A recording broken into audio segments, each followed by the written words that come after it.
Well, hello again, podcast listeners, Ricecast family. We're back with another episode of the Ricecast. This is a very special episode. It feels like it's going to be a special episode today, Pastor. Do you have that feeling? A feeling of a special episode. It's There's something in the air. All right, yeah. There's something in the warm, humid summer air. Florida air. A lot going on. There really is. So it is fun to sit down and talk today and have this opportunity to kind of share some things happening. We've got a lot to talk about. We've got a lot of ground to cover, and of course we have to start with. I didn't know if we'd get to this, but I'm just sort of thinking now. The Tampa Bay Lightning have won. Sports report. They are on to the finals. I think it's still the Eastern Conference Finals. I think is it the semifinals, isn't it? Well, it's the Eastern Conference Finals, not the Stanley Cup Finals. Gotcha. So you have to semifinals. Yeah, you're right. Okay, so you win this one, and then you go to the big one. You go back to the big one. The big one. We were just there. This will be in Tampa with fans this That's year. right. Yeah, fantastic. That's right. We hope, yeah. I've loved watching. This was fun for me. The first round, they were still kind of dipping their toes at like 50% or something, and then it all went out the window. Game 6 all out the window. We're all yelling, breathing on one another, and screaming. It's so fun. As it's supposed to be. As it's supposed to be. That's exactly right. Excited about the Tampa Bay Lightning, man. They looked great this last series. They took on, I feel like, I don't know if we have anybody that works at the Tampa Bay Times that's listening, but we played the Hurricanes this round. Yeah. So I thought, boy, Tampa Bay weathers another hurricane. Doesn't it feel like there's a headline in there? Yeah, it seems like that would have been you'd have been a good sports writer. That would have been a good one. Oh, that's very kind. I don't think I would have been. And the Rays are doing good. I mean, they're winning like on a big winning thing, and then the Bucks are having a mini camp, so they're kind of shaking off the dust. So last I checked, they still have Tom Brady. Tom Brady's still out there, so it's all good. It's all good. Oh, it's a beautiful time to live in Tampa Bay. It's a beautiful time to live in Tampa Bay. Lots of fun stuff going on. We are here at Calvary. I always mean to say this to me. We are at Calvary Church here in Clearwater, Florida, is where we record this. I don't even think I said our names. I'm Anthony Russo. I'm here with Dr. Pastor Willy Rice. And we have lots to talk about today, but going around here at Calvary, we are in our summer schedule, which I still say has just been so fun. Yep. Everybody meeting at one time. You were at Eastlake this last weekend. I was at Eastlake, and you're right. It has been fun, a little more crowded, but that's kind of the fun. Everybody's seeing one another and being back together. And so each of our campuses, Seminole, Clearwater, and Eastlake, one service at 10. And last Sunday, I was able to preach from Eastlake to all the other campuses. It was great to be with the Eastlake congregation. We love being up there. So much energy and enthusiasm. Danny Bennett, campus pastor, and then you got Matt Lauder leading worship. And, so many great people up there, too many to name. And it's just, it was a lot of fun. I look forward to going there. And hopefully with the technology, ever so often we can go up there and look forward also to preaching from Seminole later this summer. Yeah. I think back sometime a couple weeks from now, we'll be able to be there preaching, and that's a blessing to be able to do that. Yeah, we're just looking ahead at a fun summer. We got Father's Day coming up, we got July 4th coming up. Vacation Bible School coming back. VBS, this year in July, but it'll still be a great thing. Yep. Maybe a bittersweet announcement we can make now, we couldn't make on Sunday, is that we announced the news about Pastor Jeremy. Right. As most of us firmly believed, he was officially voted on and confirmed by Ohio. Yep, the executive director of the, I always get the name wrong, but it's the Convention of Ohio Baptists. It's the Southern Baptists of Ohio. Okay. And but I think it's the Convention Baptist of Ohio. And he was elected yesterday, unanimous vote. I think it was unanimous. Should have been if it wasn't. We're just going to make it unanimous. Yeah. I think it was by their governing board. And so he's accepted that position. Our congratulations to him. He and I were texting some yesterday, and it's kind of in the news. If you subscribe to Baptist Press or online, you might see something like that. And so we're real proud of Jeremy. Obviously, as we said Sunday, it's bittersweet for us because we have grown to love him and his family, and I think it's bittersweet for him. He'll tell you how much he loves being here, and we absolutely intend to ridicule him in January, February when it's bitterly cold. We're going to just say something to him. Send him greetings from the podcast here. That's right. When it's 72 degrees in Tampa. That's exactly right. But anyway, we are proud of you, Jeremy, and he will be preaching the end of this month, June 27th. He's scheduled to preach, and it'll be a great farewell address from Jeremy to our Calvary family, and it'll be one of those you don't want to miss that moment. Yeah, it's so we just keep saying it's the best way to say it. Stuff like this is bittersweet. I think we all are excited about the opportunities in front of him, and this seems like such a good fit for him as his personality, his callings and ministry. But absolutely, I mean, as we talked about at the top of the podcast, to leave the Tampa Bay area in the midst of a sports run, and to go to Ohio. You got to go to Ohio. And we love Ohio. We do love Ohio from here. I love Ohio from here. We wish him well, but you're right. It's bittersweet all the way around. Bittersweet. We love Pastor Jeremy, and it's some good. I would say that's some good news in the Baptist world. Which, if you follow it particularly closely, there's been some bad news going around as well. So this is a nice thing to have here, the news of Pastor Jeremy. But I know a lot of people have asked, we've talked about it some on the podcast here, that you are leaving at the end of this week, right, to go up to the Southern Baptist Convention? Right. It starts a Sunday night in Nashville, and so we'll be getting into town and looking forward to being a part of the meeting next week, which is our annual convention. Our annual convention. So this is let's do some groundwork here, because I know we have listeners with varying degrees of familiarity in this area. As far as what is Southern Baptist? What is Southern Baptist Convention? So the Southern Baptist Convention at large is our group of churches that we are a part of here at Calvary, and then the Southern Baptist Convention is a once a year meeting where, interrupt me if I say any of this wrong, where representatives from those churches come together. Yeah, it's kind of our ecclesiology. Every group is a little different. Our ecclesiology, or the way in which we structure our church, is a little different. And the Southern Baptist Convention technically is what meets for 3 days in the summer. It's the messengers of the churches. And we don't call them delegates. We call them messengers of the churches that are affiliated with the Southern Baptist Convention are able to gather in one spot and to talk about the budgets, the structures, the entities of the Southern Baptist Convention. Other than that, what exists are the entities that are accountable to the Southern Baptist Convention, these organizations that are part of it. Oh, okay. And but I understand that nuance is kind of very, very, detailed. So essentially what you described is correct. We think of it as this large network that we are a part of. Yeah, and it is worth saying, though. So when you talk about entities, you're meaning like seminaries that are affiliated with Correct. us. The Southern Baptist Convention has a couple of entities, and these entities then operate, ongoing for the rest of the year. They are governed by trustee boards that are elected by the Southern Baptist Convention. And those entities are the biggest, and the reason we have such a thing is we have an international mission board and a North American mission board, 2 different boards. I happen to serve on the North American mission board as a trustee. So the trustees govern those organizations, throughout the year, and they have staff that actually lead them day to day. So those are the biggest ones, and it's the International Mission Board that gets the lion's share of our budget, because that's the reason Southern Baptists organized themselves way back when they did so in the middle part of the 19th century. You Baptist churches organized themselves in order to do missions together.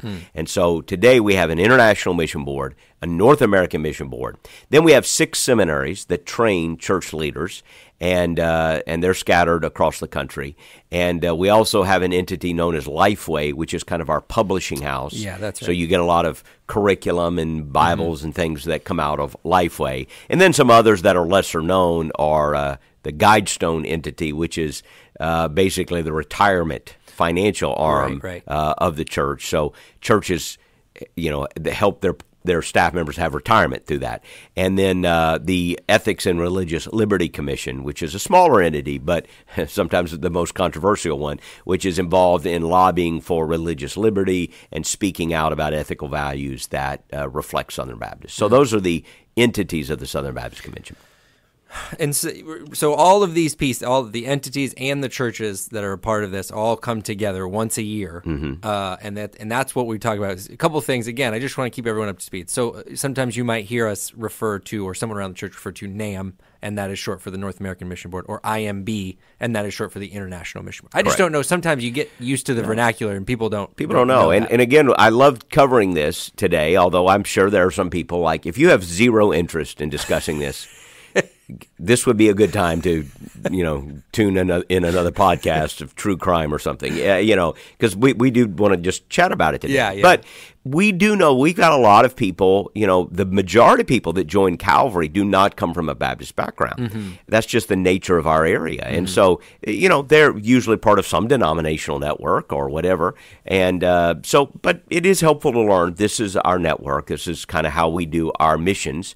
And so that's why it's good to dive in and maybe talk about it a little bit. Yeah, because we've talked several weeks ago now, but we talked about our kind of unique positioning in that, our little tribe here in the Southern Baptist Convention, because you have people that other practices of faith. You have like Catholics who they are Catholic, and then they below that we'll talk about the church place over here that on the they corner, go to right. But above that, they would say they are Catholic. Well, the Baptist community, this is not. We don't often anymore, at least, lead with "I am Baptist." We lead with "I go to this. This is the church." It's almost completely flipped there, and then there's a lot of people in the middle where in our Methodist friends or Presbyterian friends, they do have an outside governing body that has some degree of governance over a local church. Baptist are whatever kind of Baptist you are. Baptist kind of one of our hallmarks, one of our values is the belief in the autonomy of the local church. As we read the New Testament, the church is not this one organization ruled from some faraway city. It's local gatherings of believers.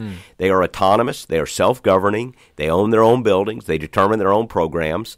And they're Baptist by conviction. A lot of people don't even know what that means, but they have Baptistic qualities, and that kind of developed through history. And there were some key peculiarities of that. And so Baptists, whatever they are people who believe in the autonomy of the local church. Southern Baptists, and a lot of Baptists are this way. They find ways to organize themselves in order to promote missions and all the things we just talked about that get promoted. And Southern Baptists were the Baptists in the South after the Civil War.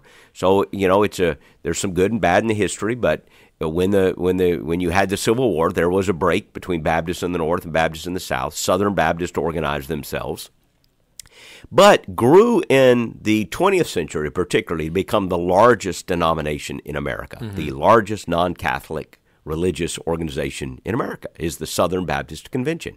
Grew to be, depends on how, the numbers, but somewhere around 16 million members, I think, over 45,000 churches. And now, of course, churches in every state and missionaries across the world. So the Southern Baptist Convention became in the 20th century a very large, very noticeable religious network in America.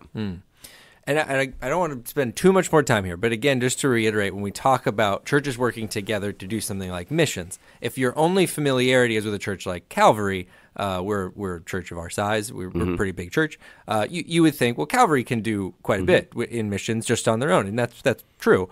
But when you think about particularly a lot of little churches that couldn't probably full-time fund a missionary ever, but 3, 4, 5, 6 of them coming together could start to see movement. Well, then that idea is expounded, and now when everybody works together, you're able to do more in the area. Most churches in America are smaller churches, less than 200. And that was certainly true of Baptist churches as the Baptist movement grew in the South. We now think of some of these big mega churches, and Calvary some people would think of in that way. There are certainly some bigger. It's all relative, of course. But still, most Baptist churches were smaller churches. And yes, any individual church can do great things, but there are things just somewhere along the way, people said, there are things we could do together that are better than if we did by ourselves. Yeah. And the idea of sending missionaries around the world, which is one of the reasons Baptists organize themselves together, maybe the primary reason, obviously, if we pool our resources, then we can do more together than we can do alone. And that historically was proven true, particularly during that period of great growth. So you had all these churches saying, we're going to network. Didn't mean they couldn't do other things on their own. Of course they can. Every Baptist church is free to send a missionary on their own if they want.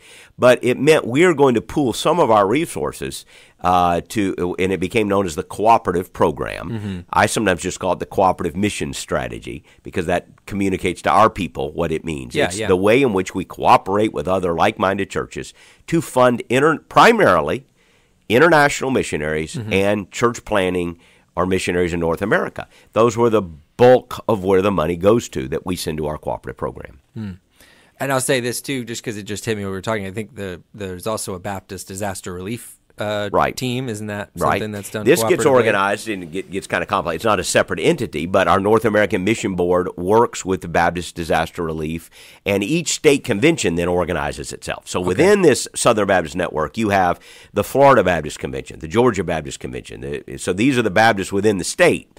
And we work with other Baptists within Florida. So we have a network in Florida, and then we have a national network. And a lot of the disaster relief ministries grew in those state networks, and now it's kind of coordinated with our North American Mission Board. But that's a very good I'm glad you brought that up because it's like the third largest disaster relief in the world. It is behind only the Red Cross and Salvation Army. Did you know that? I didn't know that. It's amazing. Yeah. In fact, in the previous administration under President Trump, there was some crisis, and they honored the three largest relief agencies in the world. And they brought in the Red Cross, Salvation Army, I believe it's Salvation Army, and Southern Baptist. There were three in the Oval Office. You can't recognize 20. They brought in 3. Wow. And so that's an example of our cooperative work. That's an example of what people can do if you work together. You can build children's homes. We have Florida Baptist Children's Home. Yep. So you build colleges. And Southern Baptist built all kinds of colleges across the country. So there are things that you can do if you say, hey, let's work together. And one of the things I like to say, Anthony, because there are people who will go, well, we don't need that. Maybe a church like Calvary, you think we don't need that. Well, here's what I would say. First of all, I think you're wrong. I think you can always do more together when you're cooperating. And the second thing I would say is even churches that say, well, we're independent. We're not part of any network. Yep. You know what? They still are a part of a network. I promise you, if you go in there, you will find them saying, wow, there's this disaster in Myanmar. What are we going to do about it? Well, we got to give our resources to somebody. We've got to network with somebody. There's a hurricane in, Texas. How are we going to help? We've got to. In fact, I've had churches outside our network, good churches, send us money. I've had this happen recently where there was a big disaster somewhere, and a local pastor called me and said, hey, our church took up a collection. It was like $25,000 or something, and we want to send it to the disaster. We don't know where to send it, but we know you guys do.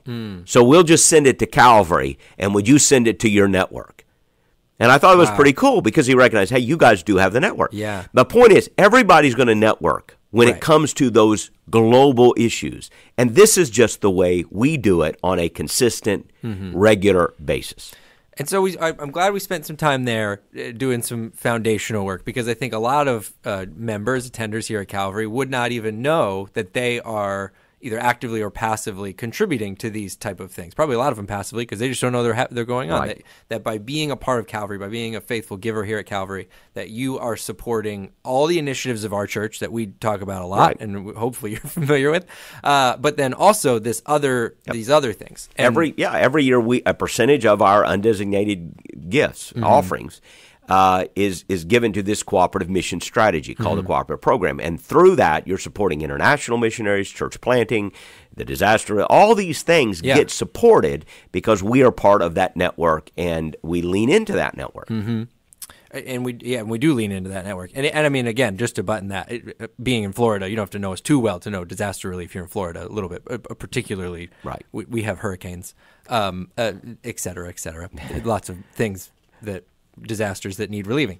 So big stuff. There's a lot that goes into all this. And like you said, we don't have a lot of, there is also, while that's all being said, there's all those cool things, there is not a lot of, they don't tell us what to teach on every week. There's a lot they don't speak into. So things like the annual gathering, I would wonder and maybe suggest, and you can speak into it a little bit more, they take on there's almost more pressure packed into this. Pressure's maybe not the right word, but there's a lot packed in because we don't do this a lot. We do it once a year where we all get together. You have state meetings, you have other meetings, but this is the business meeting. Some have called it, I guess I can't fact check it, but some have called it the largest business meeting of its kind in the world.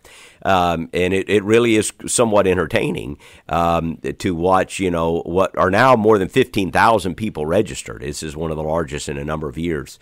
But there is a moment for the introduction of motions and resolutions, and any messenger from any Baptist church can go to the microphone in a specified time and make a motion about something. And it can become quite entertaining to see what gets moved, and there's a way to dispose of all those things. But it's very interesting to see what motivates some people and what some people wish the Southern Baptist Convention collectively would speak on or speak about. And these things sometimes become newsworthy. And it's likely that next week there will be some newsworthy things done. Right, which all this leads us to this week, this coming week, where so let's talk about some undeniable things. This is by attendance going to be the largest Southern Baptist Convention in decades. Yeah, since the 90s, since maybe the early 90s. There were record-setting years in the 80s, actually, that swelled above 40,000 at one time. Wow. But this one will be, it's going north of 15,000, and some say it maybe approach 20. It will be the largest probably in almost 3 decades. Yeah. And a couple of reasons for that, probably. We didn't get to meet last year because of COVID. It was like online or something. Yep. Is that right? No, it wasn't on. We just didn't get to meet. We couldn't do it online, so it was canceled for the first time, like, in my lifetime. Okay. So then one would expect then the next time you're able to do it, there would be a little bit more. Yep. So you got some of that going on, but also a lot of controversy heading into this particular thing. And I don't know if you want to say anything about that. It's coming from a lot of places. It is, and it's rather complicated to speak in just a brief moment because there are times in church life when a controversy is around a singular definable issue. It's like saying, hey, there's conflict over that, and people are on this side or on that side of that. And this one is a lot more complex. Each of these conversations, there are levels of nuance, and depending on who you ask, the controversy is about X. But there's a lot of discord right now, a lot of dissension, and I wish I didn't have to say that. I take no joy in saying that because, we're not used to that at Calvary. We've had all these years of peace and unity, and when you're in a church where people, look, there are always problems, right? There's problems in your home, my home. I have problems with me sometimes. I have problems getting along with me, much less you multiply other people. And so anytime you have people, you're going to have problems. That's right. Okay, so you're in a large church, there will be problems. There'll be things you disagree with. I don't like that. But essentially, we have a healthy church where there is not this open, and if you've ever been in a church fight, it's no fun. And I don't know that anything will mar the testimony of a church and harm the reputation of the gospel more than Christians who can't get along with one another. That's right. And yet, it's been a part of our faith. I hate to say it. Even the disciples argued among themselves, and even the early churches struggled with unity. It's a big part of the New Testament. The writers, the apostles, had to instruct them to work hard to keep unity.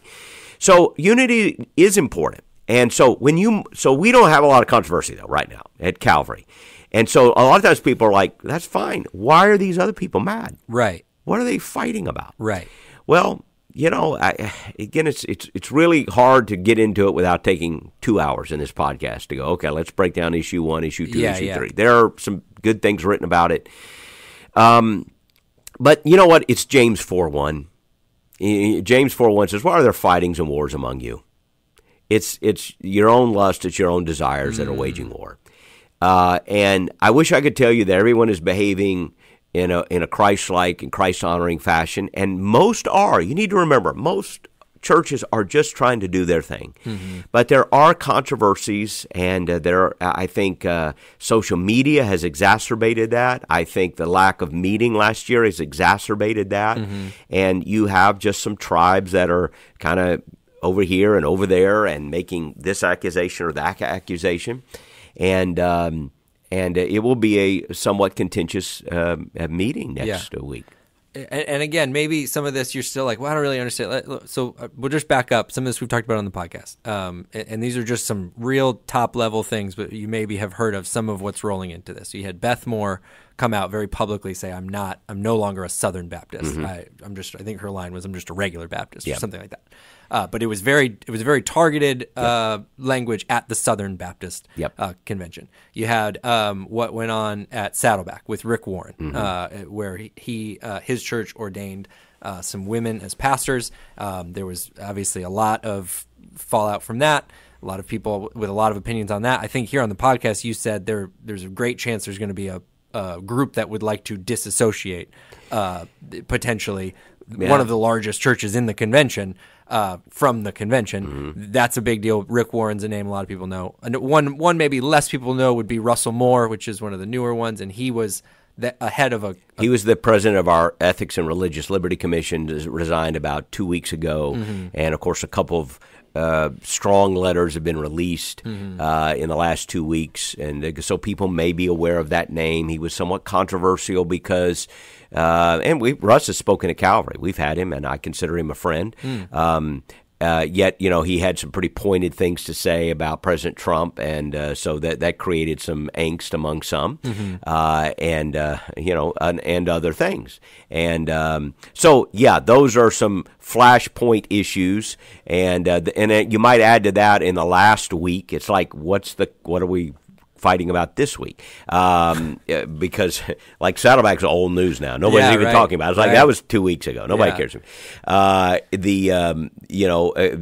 of Dr. Moore's letters came how we have handled some of the sexual abuse allegations that have taken place in Southern Baptist churches. About 2 years ago, there was a huge expose in the Houston Chronicle about sexual abuse problems in Southern Baptist churches, and how to handle that has been something of a point of controversy. I think everyone wants to handle it. Every sane, reasonable, moral person wants to handle that, obviously, and stop it. But some people feel like not enough is being done. Others feel like things are being done that could have unintended consequences down the road. So, and others feel like, hey, there's just some deliberate foot dragging and covering up. And so there have been some pretty strong allegations leveled about that. And so all of these controversies, women in ministry, the role of women in ministry, that's really not the main issue. It's just these become the side issues that the dynamics of division that have been happening will latch on to this controversy and sometimes blow it out of proportion. And so it just becomes very problematic. And so right now we're walking into a convention where there's a group of Southern Baptists who think that the convention is drifting to the left in an unhealthy direction. There's a group of Southern Baptists who think you need new leaders. There's some thinking that our entity heads have not been transparent enough, and on and on and on and on. And sometimes I hate to say it. If you've ever been in a church fight, just times it by 100, okay? Because now you've got 45,000 churches. But some people do not act and do not handle the disagreements and the problems in a way that honors Christ.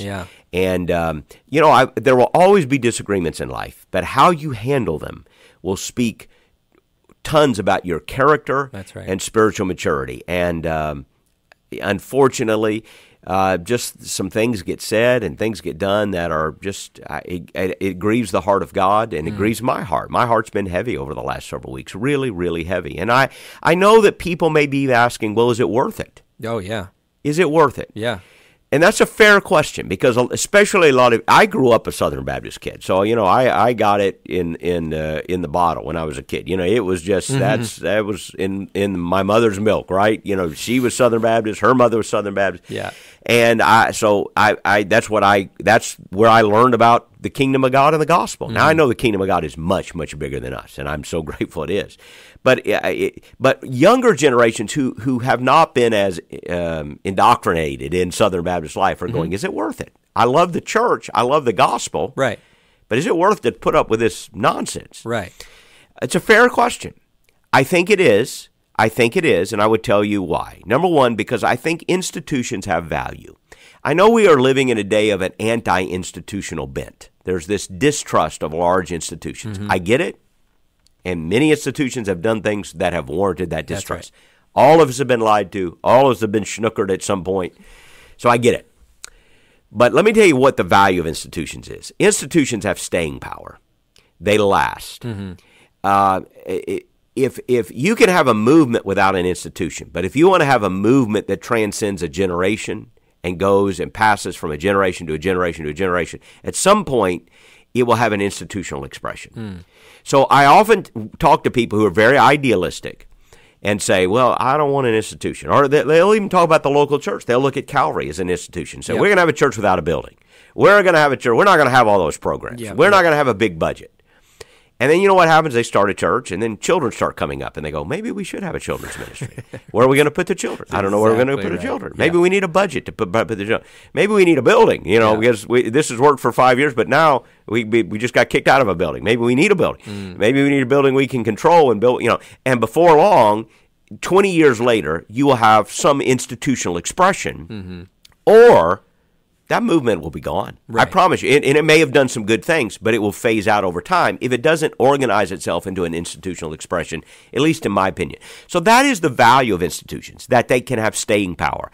The detriment of institutions is they can get stale and they can get focused on their maintenance rather than the mission that created them in the first place. So there's this balance. There's this tension. So I appreciate institutions, and I want to make them better, but I also understand that when you have them, you have problems of keeping them on mission. So do I think it's important that the Southern Baptist Convention be healthy? I do, because there's value. We have thousands of students in seminaries. We have the largest church planting network on the face of the earth. There's not a close second. Last year, our SEND North American network planted 588 churches in North America. There's not a close second. So you want to be part of planting churches? And I've met those church planters. And if you met those church planters, you would go, you know what? It's worth supporting those guys. We have over 3,000 international missionaries. These are full-time vocational missionaries. Calvary has 2 of them right now overseas, and we have more coming. They are supported. They are taken care of. They have coaching. They have leaders. They have health insurance. All the things that you need to live. We support over 3,000, it may be around 3,500 international missionaries, and that may be the largest force of vocational missionaries in the world. I don't know of one that's bigger. So I'm grateful for, you hear about all kinds of mission organizations, and you send your money over there, and you do that, and that's great. I'm glad for them. But I am also grateful that we are part of sending missionaries around the world, planting churches, educating the next generation of pastors and leaders, publishing Christian resources in Lifeway. All those things have value. So it's easy sometimes to look at the problems and go, is it worth it? It's just a headache. But if you see beyond the headaches, you see that there's value in these cooperative institutions. And I believe there is. I'm not saying there wouldn't come a day that you look at an institution and say, okay, the payoff isn't worth the problems. That may be the case. But I would say, at least my own opinion is, we're not there. To me, the payoff is worth the problems, and we should tackle the problems and try to solve the problems, because these institutions are worth preserving and worth making sure are on mission for the gospel for our children and our grandchildren and for generations to come. And so it's worth leaning in, and it's worth working in. That's a good word, and you shared some with our staff a little bit on retreat. You unpacked this idea even more, and I thought it was really insightful. I hadn't really thought of it this way, but I certainly can speak as in the millennial generation, which I'm in. There is definitely a romanticizing of the tear it down and restart it. But in reality, and the way you posed it then and the way you did just now so well, that's really a move backwards, because you're going to get back to this point. And if you can't get past this point, going backwards and starting over and building back to this point, you've just, here you are again. What are you going to do now this time? So I thought it was a great word there.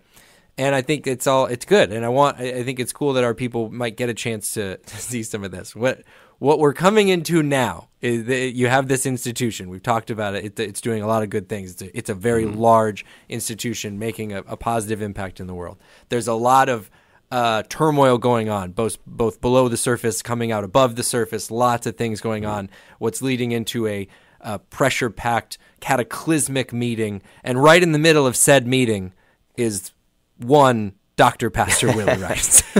Well, I don't know that I'm in any way a focus of the meeting, but I do have a role this year in God's providence and timing, which I've wondered about, but nevertheless trusted in, is my role is to preach the convention sermon. Every year there is it's kind of if you think about other conventions, sometimes it's called a keynote address. So every year, I don't know where this started, it's just the way we've always done it. They will vote to, the next meeting, the convention sermon will be delivered by blank, and you usually choose a pastor or a leader. And I was honored 2 years ago when we met in Birmingham to be elected the convention preacher for what was supposed to be Orlando. And I think that's part of the reason I may have gotten in, because I was a Florida guy. Yeah. Of course, we didn't meet last year in Orlando, so here we are. And so on Wednesday morning, the convention will begin. There's a lot of pre-meetings starting Sunday and Monday. And then the business session, the actual meeting of the Southern Baptist Convention, is Tuesday and Wednesday. And Tuesday will be the day with a lot of business, a lot of fireworks and presidential elections and all that sort of thing. And but Wednesday morning, immediately after the seminary reports, they all report at scheduled, and I think it's a fixed time, so I don't think they can go beyond that. But it's scheduled to be 11:15 on Wednesday morning. Will be the convention sermon, and obviously it's a big moment.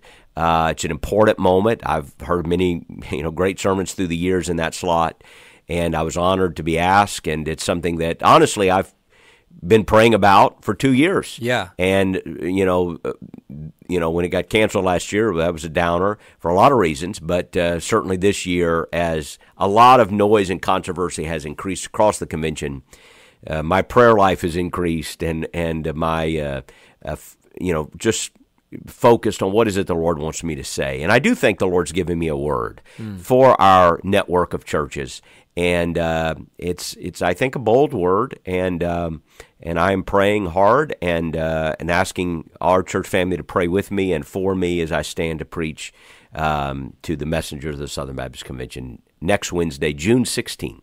1 week from today. Absolutely, yeah. As we're recording this on Wednesday. And people are asking, can they watch it? And the answer to that is yes, you can live stream it, I think free. The website of the Southern Baptist Convention is sbc.net. I'm not actually sure where the convention is streamed.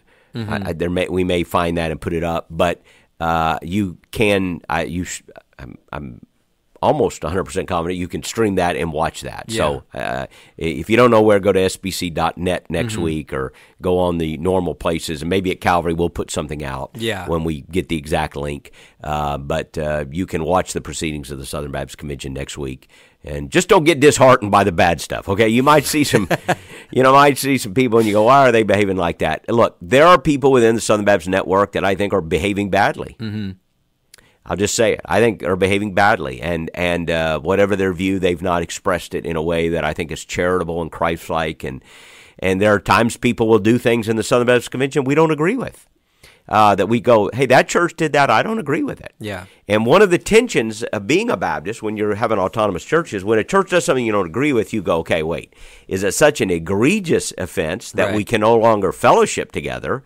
Or is it a difference of, hey, that church is doing it this way, we're doing it this way, but we still agree on the bigger issues and we can work together? That does become a problem. It does become a problem.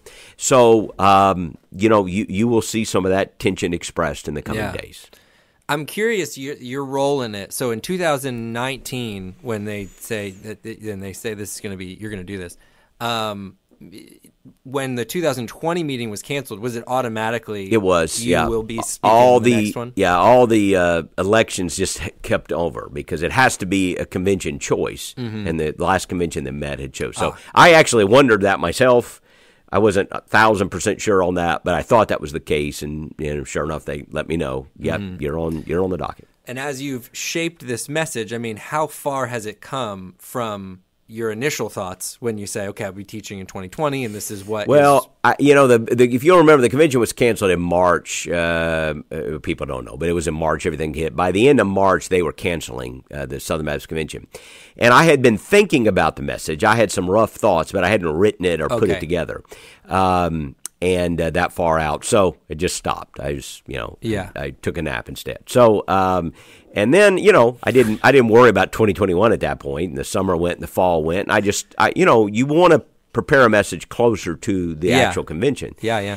And I really started fasting and praying a lot after the first of the year this year, as I started watching things. And in April, I went away for a week and wrote what is essentially the guts of the message, the outline of it. About mid-April, I took a week, went to the mountains and did some work, and came home with what is essentially the message. But I've been working on it, every week since then, and now every day. So it's one of those messages when you are preaching in that context, that many people are watching and listening, and it's more than just a shepherd feeding your own people. You're trying to declare something to this broad network of churches at a very, again, difficult time. Right. Every word matters. You want to get it right. You want to say it right, and pray over every line. So it's one of those things where I have done that, and I'm still praying, and it may change between next Wednesday. But But I have what I think the Lord has told me to say, and I do covet everyone's prayers. Yeah. Well, I want to talk about that a little bit more too, but I'm curious because I don't want it to be lost on people the schedule you just kind of walked through. I mean, is there any thoughts from you as to what the climate of the convention might be by the time you even get up there? Well, that's a very interesting point, because a lot of the contentious issues will come to the floor Tuesday. Tuesday is where there will be some. And I act like I'm talking about a football game or something, but it's where some of the more difficult issues will be voiced and aired, and actually we have a good process for it, though. I mean, when you come, sometimes it lets some of the steam out. It's like I think people have gotten this pent up, and they've been fighting online and taking shots at one another. And actually, when you get in a room, it's much better. It's like, okay, now there'll still be some things done, but it's like, okay, once you get in the room, you actually have to see who's there. It changes a little bit. But a lot of those things will happen Tuesday. So the culture of the Southern Baptist Convention, the will have shifted some by Tuesday night. Right. And so I am mindful of that. I've thought, I'll probably be back in my room Tuesday night going, okay, do I change something? Do I say something different? And I've tried to keep Wednesday morning clear, because you're looking at every paragraph going, maybe now, in light of what happened yesterday, I shouldn't do that or go there. So I will be, right up to the time I walk up there, probably thinking about some words and some phrases, and might put something in, take something out. How that goes. So as a church body here around you, how can we, two questions. First one is, how can we be praying for the convention? How can we be praying for what outcomes should we be praying for from this time there? And I'll stop here just for a second and say, I'm glad you brought that up. I think we've all felt something, maybe it's with your family or something, leading up to Thanksgiving dinner where you're like, oh, it's going to be fine. And you sit down, and it's just so different when you're, it's just my sister, and this is what we do. So I'm glad you brought that up. But let's ask that question. What can we be praying for the convention, for this group of churches coming together? What outcomes can we be praying for? And that's a great question. Let me answer that question, but say this at the beginning, because something you said there just reminded me of this. One of the things I would say, just as a pastor of this church, is whenever you read something, I've had people send me articles in the last few weeks that they get from some other group about Southern Baptists. And I would just ask you to learn to read and process those things, just like you do any internet source or any media source, critically.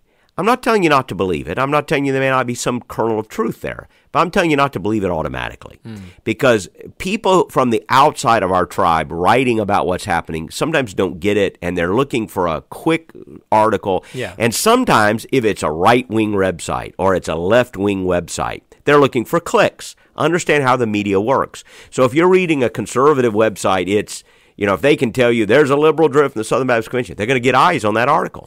And if they're in the left side of Southern Baptist Convention, have just said, they hate everybody who disagrees with them, then you're going to get eyes on that article.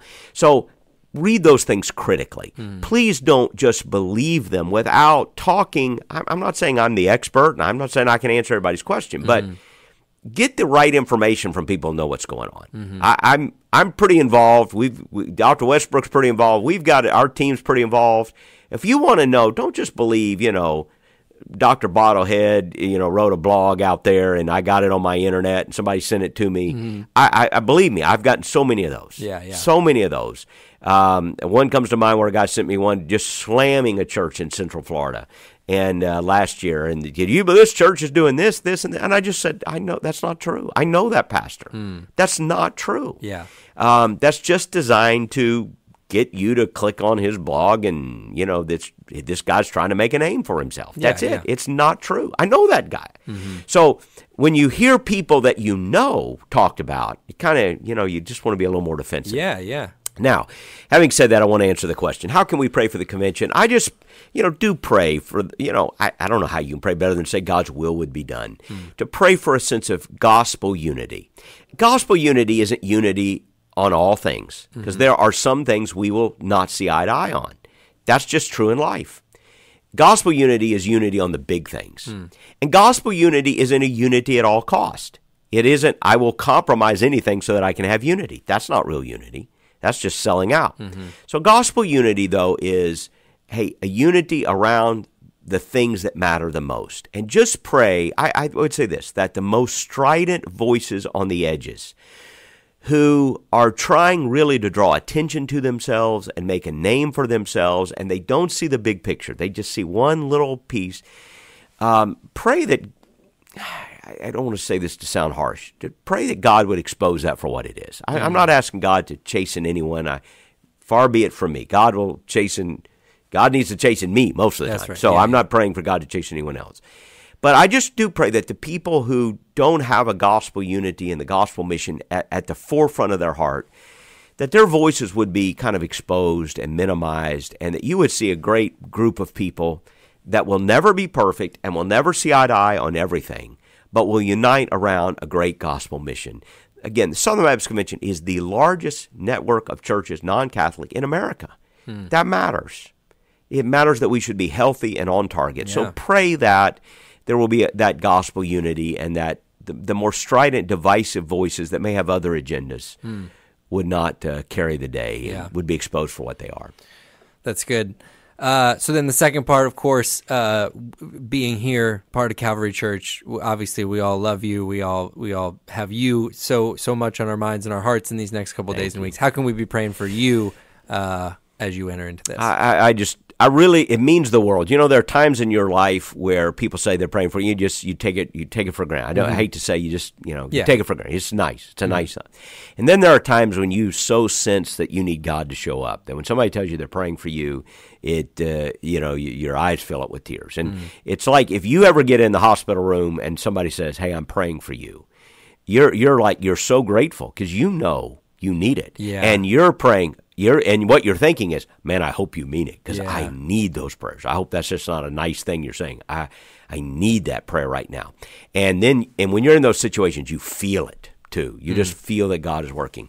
So prayer in general, it means the world right now, because I just feel this moment that, God, I want to be your servant, and I want to say only what you want me to say. And I read in my devotions today about Micaiah, who was a Old Testament prophet, and Jehoshaphat and the king in Israel were getting together to go to war, and they had all these false prophets come in, and they were telling the kings what they wanted to hear. And Jehoshaphat says, "Isn't there a prophet of God?" And the king of Israel says, "Well, he never says anything good." And they bring him in, and Micaiah says, "As the Lord lives, I can only say what God has told me to say." And I read that verse this morning, and I thought, that's what God is saying to me. Just say what I tell you to say. So I guess pray for clarity, that God would make it clear what I'm supposed to say and not say, even up to the last minute. I mean, even if I've written something down and I have a check, don't say that. I want to be sensitive to the Lord, and to the courage to say whatever the Lord does want me to say, knowing that if you say something that needs to be said, there are going to be people that aren't happy, and they may not like it. They might say bad things, and so don't get freaked out if you read something on the line, whatever. Your pastor's a Marxist, your pastor's a crazy, whatever. And just don't worry about it. You know us, we know you. Don't worry about somebody that doesn't know us. But I just pray for courage. I pray for clarity, and just the what sometimes preachers call the anointing, which it's just kind of a nebulous term. But for me, it means in the moment you can just feel the power of the Holy Spirit sometimes when you're preaching, and you just feel a peace, you feel a freedom, and you feel a power that comes from the Holy Spirit. And some of you know what I'm talking about. And so just pray for that in that moment, that I will sense that and be full of the Holy Spirit and be able to say what he wants me to say in that moment. Yeah, well, I know we all will be. We'll all be praying for you for sure, you and your family, and for all the there's a couple of the team here will be joining you up there. So yeah, we'll be praying for everybody that will be out there. And next week we probably won't do a podcast, but you know what you can do? You can tune in at 11:15. That'll be the podcast on Wednesday. That'll be and the podcast. I'm certain, follow Calvary on social media. I'm certain we will track down if there is a way to stream this online. Which I can't imagine there wouldn't be. I'm certain there is, and we'll put it out there on all our social media platforms. And as I said, I think if you just went to the website, it would probably direct you. SBC.net. SBC.net. I can put that in the podcast description for this.